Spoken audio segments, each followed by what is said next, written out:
বন্ধুরা, আজকে আমি একটা একদম নতুন রেসিপি আপনাদেরকে বানিয়ে দেখাচ্ছি। আঙ্গুরের হালুয়া বানাচ্ছি। ছোট থেকে বড় সবারই ভালো লাগবে। এটা আমি জুস বার করে নিচ্ছি। আঙ্গুরটার জুসটা ছেঁকে নিচ্ছি ভালো করে।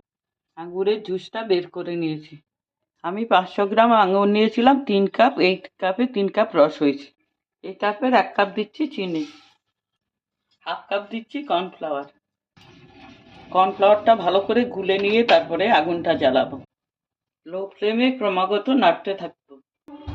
2 ফোঁটা ফুড কালার দিয়েছি। হালুয়াটা প্রায় হয়ে গেছে, দিয়ে দিচ্ছি 1 চামচ ঘি।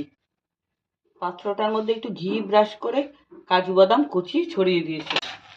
আমার হালুয়াটা কড়াই ছেড়ে আসছে, এবার নামিয়ে দিচ্ছি।